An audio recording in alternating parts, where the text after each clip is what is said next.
All right, time to do part two of Sold Out. So Sold Out is records I'm going to sell to a record store, and I try to give you some tips on record stores, and and there's other ways to sell your records. If you want to go to Marketplace or whatever, fine. You never know. You never know. Your records could go up in the future. Probably, maybe, I don't know. Trends happen. These are some that I'm decided to let go of, and we'll see. A lot of times it's because I have a duplicate. I'm stupid. I go into a record store and I go, yeah, that looks good to me. Well, it looked good to me the last time I bought it too. I've never done that. It never happened to me. Never. I swear it never happened. I know. I wouldn't let it happen. I know. I saw two Donna Rosses down there just now. Did you? Yeah, that were the same. Couldn't be mine. I swear I never did it. It's happened. It's happened. All right. Joan Baez, The First 10 Years. Now, this is a double record of Joan Baez. And I listened to it. I liked it. But I have, all her original records. Oh, here she is at Woodstock. But I have a lot of her original. I think it was inside the sleeve. It shows the pictures of her other records, right? So, I looked at these and was like, I got those. I have Any Day Now. I don't really need the collection. I mean, it's nice to have them all in one spot and all that, but I don't know. I just decided, doubling up. But don't talk me out of it. If the record store needs a Joan Baez record, that's a good one to get. Yeah. And so there's that. Could sell. And that's another thing about record stores is you may have a really good record, but they might already have multiple copies of it, and it doesn't mean that another store won't be out of it and say, gosh, I'm glad you brought that. Right. Another reason to go to different record stores. I mean, especially like I was saying, we go to a big record store and they have 10 copies of it. Well, if you go to a little record store, they might not have a copy of it. And I actually have sold a record where the person said to me, the store owner goes, I got a buyer just for that who's been looking for that. Or I've been looking for it. Right. That's we might have an inside sale there. Here's a band called Full Circle. This is a record I got, and it wasn't. I mean, it's nice jazz, 80s jazz. I thought it was rock, maybe. No. And it's their own material. Their own material. Uh-huh. I think it's their first album, and it was all good jazz. I just didn't anything really grab me. Does it fusion? I would say yes. It was that kind of not 80s, smooth jazz. 80s, not quite smooth jazz, but getting close. Mm-hmm. And it just didn't ring for me. So I've got a lot of like of the cover. 80s, The cover 80s, is interesting. Got a lot of 80s jazz. So it's like I don't need it, but that's the way it goes. I don't know. It's so hard to sell, especially when you're a fan of records. And this one's called Black Sun, and it's by Claude Lavelli, a Frenchman. Is this jazz? No, it's rock because it's on Polydor. Yeah, it's not. It's Blues? prog rock. Prog rock. And so, it definitely has people that want this record. I mean, it's valued. What I'm trying to sell it for $10. So I'm trying to stay below middle ground. So that this is maybe sells for $40 in a store. So I'm like, okay, I'm willing to let go of it. And it was all right. I mean, but I have lots of other prog rock, and I like the ones I already have. And it didn't quite grab me.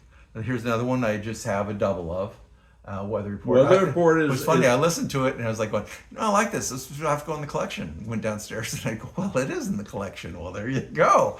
Again, right? But if somebody is a fan of Weather Report and don't have this record, they're probably going to sell. Yeah. And this is a Uptown Lowdown Jazz Band. So this is that was local. I thought it was too, but here But it says Colonial Colonial York, Park, Pennsylvania, and I'm not exactly sure where they were actually out of. I tried I to remember read seeing them. I saw them. Uh-huh. So that at least they made a tour through here. But Yeah.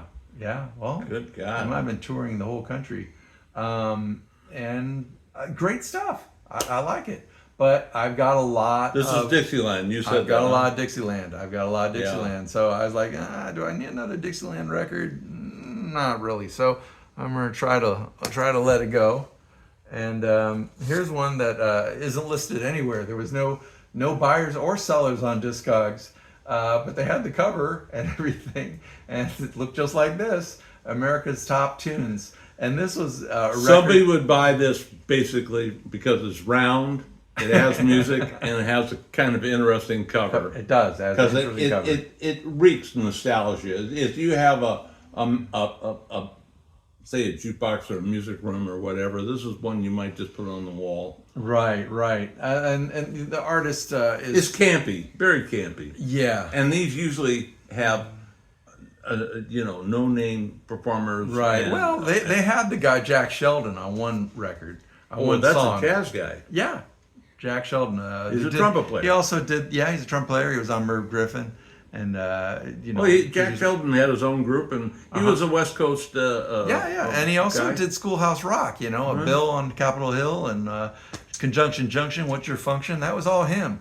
But he does. Well, he's the one that should have been on the cover. Well, this was probably before he got any notoriety, and he does the song Bird That's Dog. so 50s, though. Bird I Dog. mean, the way the girl is so wholesome and everything else, and holding up a record and With smiling. the spindle. You see the spindle here? I mean, on the Yeah. for the 45.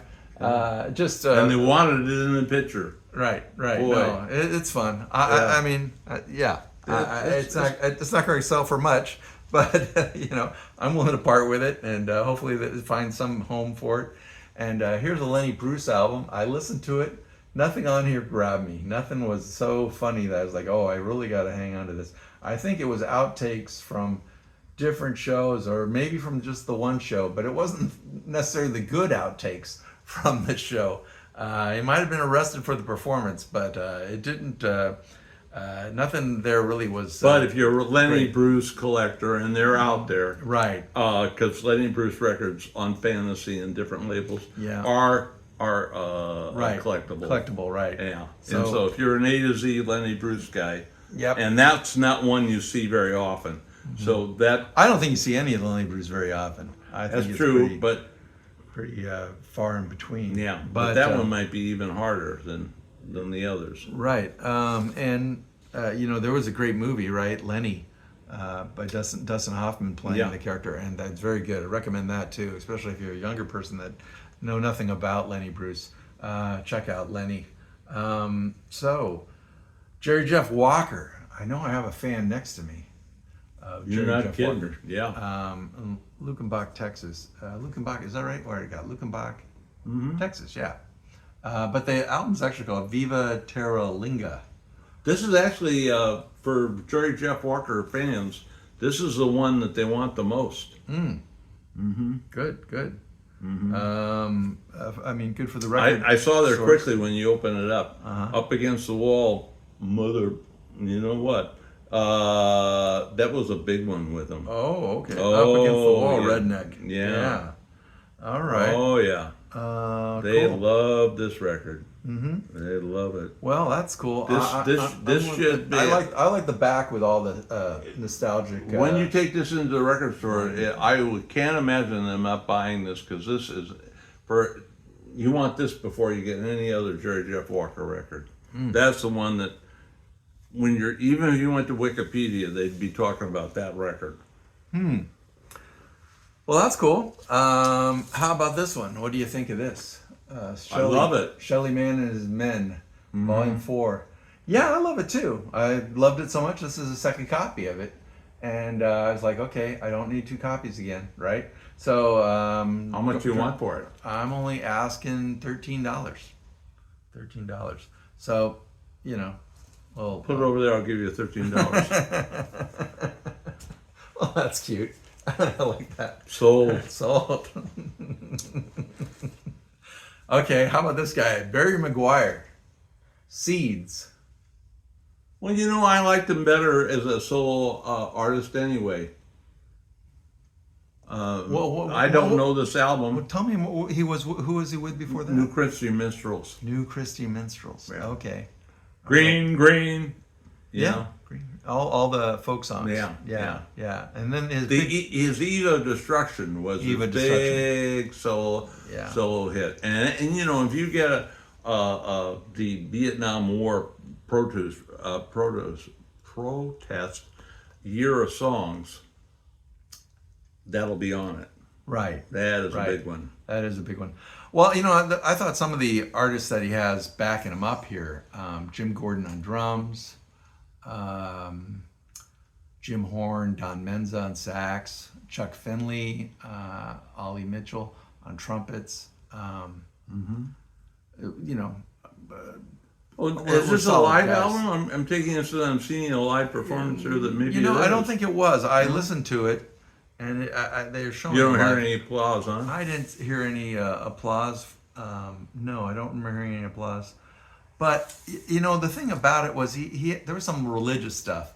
I mean, the backup singers was Acts of something, you know, from Acts in the Bible, and so there were some songs in here that were more gospel, and not that I like gospel. I do like gospel, but it wasn't. I don't know. It just didn't grab me that hard. So it was another one that said, "Okay, Andy, you can sell this," and so that's what I'm doing. I'm gonna sell it, and I can't tell by the most of the songs do not have anything that could possibly. right. No, there was. I didn't hear a hit on there at all. Yeah. Now this band, this was kind of interesting. This is Sad Cafe. I remember them. Okay. Well, they were the first band that Paul Young was in, and Paul Young had hits later on. Every and breath you take.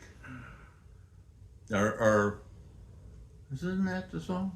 that's not quite it. Um, Every breath you take. No, that sounds like the Police. yeah.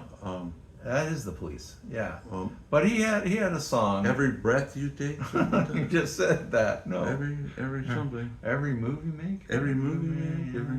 Love you take. No. But he did. I like Paul Young. I like his stuff where he had his own group, and that was really good. And he sang for other bands too. I can't think of them all right now. But he, you know, if you had a band, Mike and the Mechanics was one of them. Like Paul Carrick, right? He came in on different bands because they needed a vocalist, and he was like, okay, gun for hire, bring me on in. And he knocked it out of the park, you know, the Living Years, I think. Plus, was he one could of write a those. lot of material. And he could write material too. So yeah, Paul Young, and this is for one of the first record, I think. And if you get a European copy, it's even got a different cover. I saw some of those, but you know, I listened to it. I was like, okay, it's okay. I don't need it. I don't need it. I've got other things that are close. So you know, that's going. And Manhattan Transfer, Bodies and Souls. I've got another copy of it. And you know, Spice of Life was good on it. Goodbye Love, the night that monk returned to heaven. You know, there's some things on here that I was like, oh yeah, this is good stuff. But I got the record. I don't need two of them. And so this one, Taking a Walk. This was an interesting one. I know this will probably maybe get a few bucks. I don't know what I got on here, or $3. But another Command record. This is like a 50s, 60s record another one where they have a lot of technical data produced by Echolite. And, you know, the cover just alone is kind of interesting. They had a few of these. They had a series of these records that had these kind of geometric shapes and such. And, you know, I think there's people out there. I don't think Command Records ever did anything else but use that type of artwork on their records. And I can't say I ever came across them anywhere else than like there would be like a supermarket or a drugstore, you know, some budget way of selling records. Too. 1960, actually, not 1962, but 1960. So this came out in 1960. But I do feel like Doc Severinsen might have done some things on Command, but other than hit a high note. Right. But here's another one, Jennifer Warnes.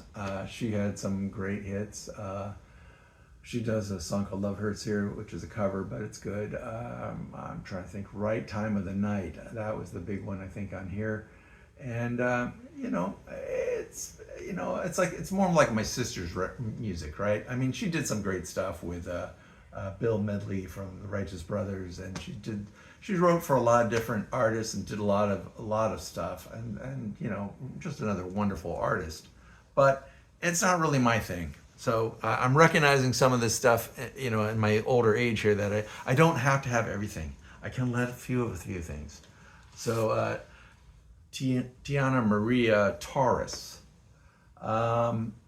This is jazzy Latin, and it was nice. It was all right. Everything on here was pretty good. 1982, but it just wasn't grabbing me that much. And I've got some other great Latin jazz, so it's another one. I just said, okay, I don't need everything.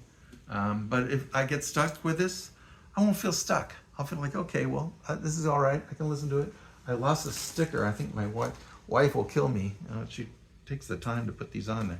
Okay, and that's all I have for sold, baby. sold out. Was it, what do we call it? Sold out, I think. Sold out. Okay, so those are records that will be gone. So don't think you can offer me something for these, because these will be gone. So, but Probably today. right. But I thought it was worth talking about them, and everybody collects records. At some point, they need to let loose of a few, and just thought I'd try to give you some insight into some of the ones I let loose of, and for the very many different reasons that you let loose Almost of different records. genres of music, even. Yeah. So that's all I got for today. He didn't even ask anything of me.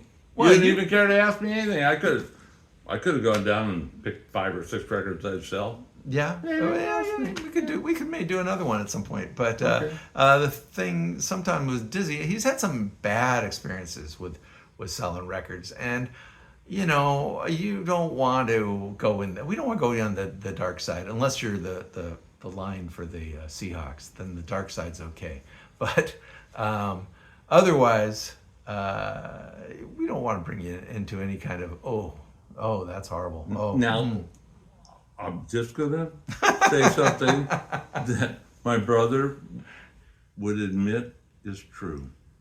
The larger the store, the least likely you're going to be happy, because we know one particular store, we're not naming it. You came in and the record buyer, you had good records. I did the same thing. I came in with good records. It's hard to find parking where this record store is. They're heavy. That's a definitely. I didn't care even if it's a good store, small store, and all that. If it's in a tough place, I think of one place that's on like 45th and. I can think of one that's So hard in to get. West Seattle at what they call the Junction, and it has the word easy in it, and it's anything but easy. Anyway, you can go in and they go, oh, not today. You see all those records? Yeah. I couldn't possibly. I don't even want to look. Why don't you come back in a week? Well, everyone I suggests. can come back in a week and maybe you'll say, oh. Everyone you I see run all those into records? always says, "Hey, why don't you go down to that store, because they buy records. They advertise they buy records. Yeah, they buy records, but they're getting the cream of the crop. They're getting collections, people's full collections and such. So they aren't too hungry. No, You they're not find hungry at all. You find somebody that's a little more hungry. It's usually a little better deal. So don't be too sad. The first one turns out not to want your records, or Well, the big ones are not hungry. right. And if you go to 3 of them and they're not hungry, it's okay. Yeah, but the more likely are the ones that are in a rural area away from the big markets and all. Right. They're not getting all the love that the big ones are. Right. So, shop around. Always good. It's like, a contractor, for getting some work done, you always get 3 estimates. So do that. And again, Champ out. Dizzy out. And I hope you come back real soon.